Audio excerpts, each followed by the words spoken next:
Hi, I'm Mike Thompson. I'm back after a bit of a break. I've been focusing on my 1-2-1 Point Mike ground school channel. So go check that out if you're interested in learning how to fly. But we love our Atlas stuff from Harbor Frieght. It seems to be a pretty good value. We've got 5 tools of theirs. Most of them are 80 volt. We do have a 140 volt chainsaw. But Alex was mowing the other day and the mower simply died. And the mower can take 2 of these. I checked them with a voltmeter, and I found that one side of it was not putting out any voltage. Now what these batteries are, they're not actually 80 volts. There are 2 40-volt batteries in here. And the tool you plug it into decides whether you wire the battery then in parallel or in series. And so if it's, say, a 40-volt tool, what's going to happen is you're going to plug it in, and it's simply going to then pull from both cells in parallel. If you plug it into an 80-volt tool, one of the positive terminals is going to go over to the other negative terminal, and that's going to give you the 80 volts and half the runtime.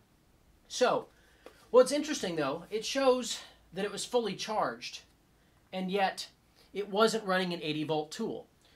You plug it into one of these, they're bridged right and left, and I found that one of these sides puts out like 60 millivolts, which is essentially 0. And so I've got to figure out why, and hopefully I can fix this thing. Basically nothing on that one. All right, so we'll slide over to the other pack. And you can see here we're 36 volts on this one. So the left side, for some reason, is dead, or not putting out power here. So I'm going to take this thing apart and figure out why. To open the pack up, there are 4 T15 Torx screws in the bottom. Like so. I'm going to do my best not to lose these and put them in the thing. And then bottom just pops off. So there's the pack. Now this is glued down pretty good, apparently. So I'm going to need to get in there and pry it loose. The connections on the battery, they're covered, there's a thin plastic film all the way on here, so I can't actually touch these, luckily. Let me get in here and do my best to pry it out. Boy, that's in there tight. Boy, okay, that's a lot of glue. Oh, look at that. You can see here's the black glue that was busted. There's some here, some here, some here. And you can see the rest of the glue up in there. I'll probably have to scrape all that out. You can see here all these balance wires, that it's basically a 40-volt pack in the front and a 40-volt pack in the back.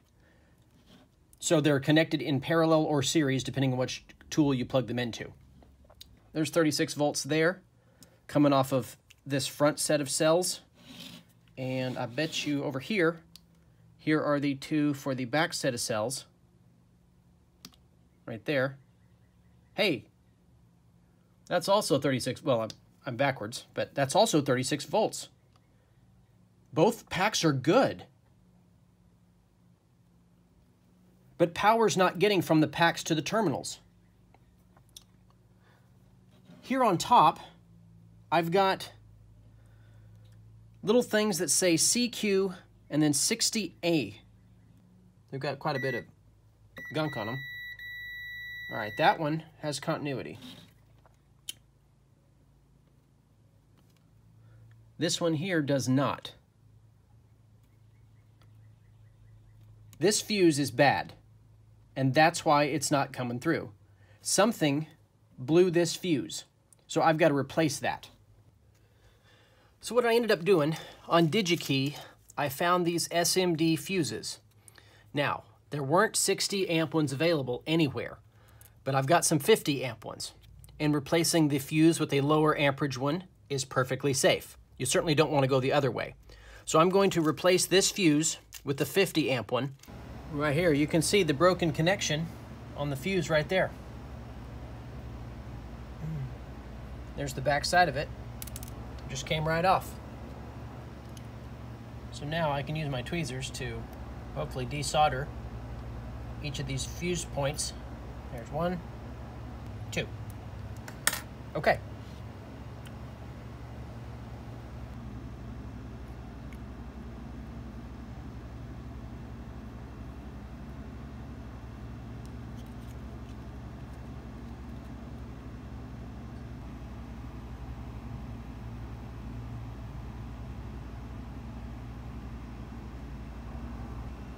And now we're looking for about 36 volts on this coil. Perfect. And this one. Perfect. That drops in there like so. Pinch it in there real nice. Put our lower cover back on. And we'll put the screws in. All right, well, I've got it all buttoned back up. Now, one side of these does have the 50 amp fuse, whereas the other side still has the 60, but that's okay. The 50 is going to blow first, so it's even more protected than the 60 side. I may get around to switching the 60 out someday, but I'll wait and see if it blows, and if it does, I will. Moment of truth.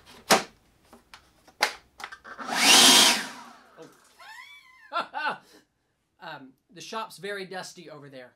Probably shouldn't have done that. But it works extremely well. Let's see here.